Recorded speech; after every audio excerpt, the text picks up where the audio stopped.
इस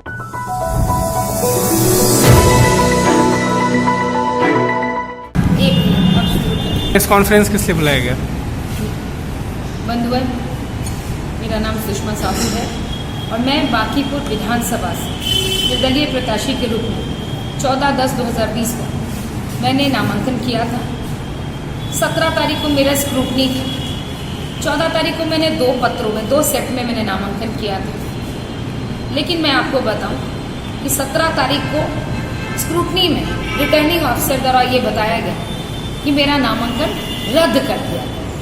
मैंने उनसे पूछा कि नामांकन रद्द करने का कारण क्या है, तो उन्होंने बताया कि आपने जो कॉलम है उसमें कुछ जगह टिक नहीं किया। मैंने कहा मेरे डॉक्यूमेंट्स में कहाँ कमी है और मेरी पूरी जो प्रमाण पत्र है उसमें कहाँ कमी है। उनके पास जवाब नहीं था, उन्होंने मुझे जवाब नहीं दिया। सिर्फ उन्होंने कहा कि मैडम सॉरी, आपका नामांकन रद्द कर दिया जाता है। हमने कहा नहीं सर, आप ऐसा नहीं कर सकते हैं।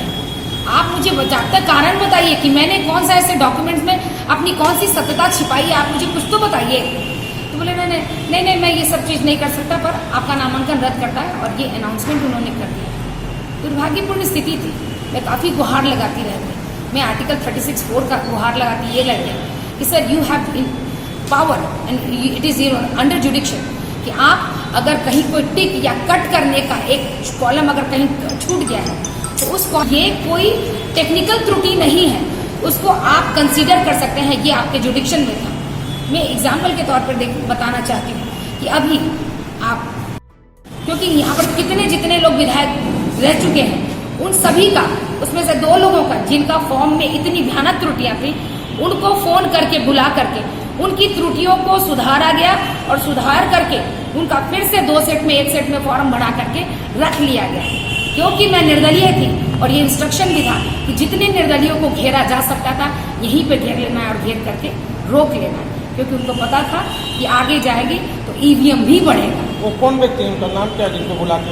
देखिए, मुझे सिविल कोर्ट में बताया गया और वहाँ बहुत सारे लोग थे, वहाँ लोगों ने मुझे बताया कि देखिए निर्दलियों को, क्योंकि ईवीएम बहुत बढ़ रहा था, ये बहुत सारा चीज़ें, मैं इस पर प्रमाण नहीं दे पाऊंगी। इसलिए लोगों ने कहा, मुझे शक हो गया था कि कुछ तो गड़बड़ियाँ हैं। लेकिन अगर मेरी त्रुटि होती, अगर मेरे पेपर में त्रुटि होती तो मैं इसको सहर्ष स्वीकार करती। आपके सामने मैं प्रत्यक्ष प्रमाण कर रही हूँ।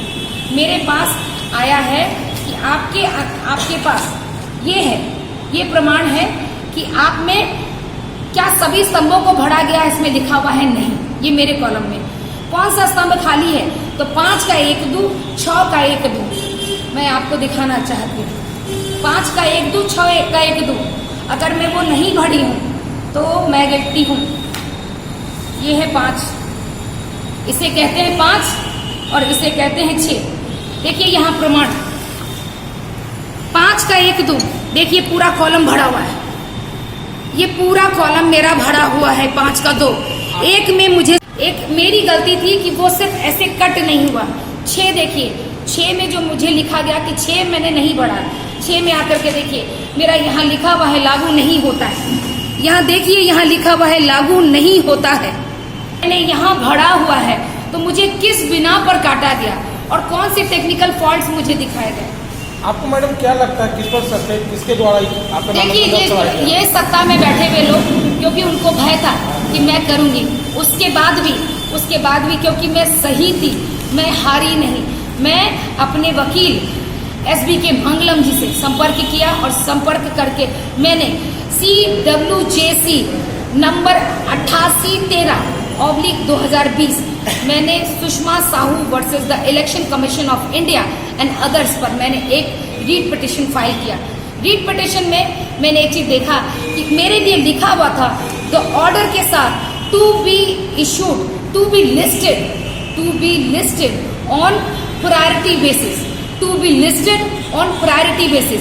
यानी आप जो कर रहे हैं, जो ये पिटिशन दाखिल किया गया है, उसको आप सिविल मैटर मान करके, क्योंकि सिविल मैटर को भी छुआ जा रहा है, सिविल मैटर मान करके और प्रायोरिटी मान करके इसकी सुनवाई तत्काल रूप से इमरजेंसी मानकर की जाए। पर दुर्भाग्य के साथ कहना पड़ रहा है कि मैं एक याचिका थी और एक याचिकाकर्ता को न्याय पाने का पूर्ण अधिकार था। और उन परिस्थितियों में जब वो सही है, और आपको मैं प्रत्यक्ष प्रमाण दे रही हूँ, आप ये देखिए मैंने जो अभी आपको दिया है, इसको आप प्रमाण के तौर पर, इसमें मेरा आप केस ढूंढ करके देखिएगा। जब हाई कोर्ट के वेबसाइट पे जाइएगा, CWJ 2020, इस केस को जब देखिएगा तो उसमें देखिएगा मैंने 8 प्रमाण पत्र दिए, 8 प्रमाण दिए हैं, 8 उस कैंडिडेट का जिनका रद्द नहीं किया गया, जिनका रद्द नहीं किया गया, सिर्फ सुषमा साहू का। जबकि मैं आपको कह रही हूँ कि उन्होंने कहा कि 5 और 6 का कॉलम मैंने खाली रखा। आप देखिए ये 5 भी भरा हुआ है, यहाँ पर मेरा नॉमिनेशन को रद्द किया गया। मैंने सारे डॉक्यूमेंट्स दिए। अब आपको मैं दिखाती हूँ, ये माननीय विधायक जी का भी है, माननीय विधायक जी दायर किया है। मैंने मजाक नहीं किया। इन लोगों ने एक मैडम का है नॉमिनेशन, उस मैडम के नॉमिनेशन में देखिए उन्होंने अपना यहाँ पर पैन कार्ड दिया है, पैन कार्ड का नंबर दिया है। उन्होंने 2013-2014 में भी अपना भरा है, 2013-2014 में भी इन्होंने अपनी रिटर्न्स फाइल की है। लेकिन दुर्भाग्य के साथ कहना चाहती हूँ, क्या आपको लग रहा है आपको बैकफुट करने के लिए ये साजिश रची गई? सिर्फ वही करने के लिए। दुर्भाग्य की स्थिति ये है कि मैं एक याचक बन करके हाईकोर्ट से भी गुहार लगा। आपसे क्या नुकसान होने वाला था अगर आप? देखिए मुझसे ही नुकसान होना था। अगर मेरे साथ कोई और महिला का भी नॉमिनेशन रद्द कर दिया जाता तो पटना में आग लग जाती, पटना में आग लग जाती। क्योंकि मैं तो छोटे जात की हूँ, मैं बहुत नुकसान, सिर्फ जो नुकसान पहुंचाती वो चुनाव में ही पहुंचा पाती, लेकिन वो मीडिया के मार्फत नुकसान पहुंचा देती तो बाकीपुर में आग नहीं लगती, पूरे पटना में भी आग लग जाती। इसलिए उन्होंने एक की गलती को पर पर्दा डाल करके उनको निकाल दिया, और मेरी एक छोटी सी भूल, जबकि अगर ये भूल मैंने की होती तो शायद मेरे लिए क्षम्य क्या बहुत बड़ा अपराध हो जाता। लेकिन मेरी भूल तो कुछ थी ही नहीं। आपको मैंने दिखाया ना कि मेरे में लिखा हुआ है लागू नहीं होता, मेरे में पूरे करने की कोशिश की। आपका चट्टा बट्टा ये कहता चल रहा है कि सुषमा साहू को मैनेज कर दिया गया। धरती पर भी कोई माई का लाल पैदा नहीं हुआ जो सुषमा साहू को मैनेज कर सके। सुषमा साहू बिकाऊ नहीं है।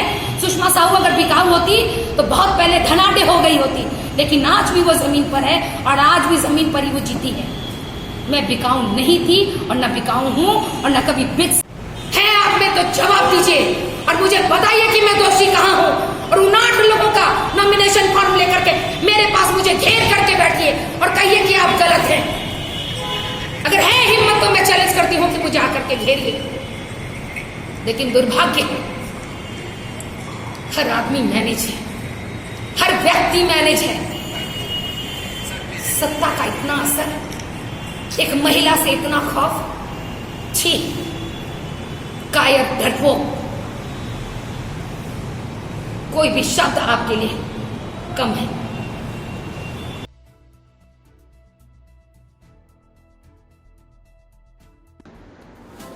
दोस्तों, यह है स्मार्ट बाजार जो राजधानी पटना के पाटलिपुत्रा थाना के पास नेहरू नगर में है।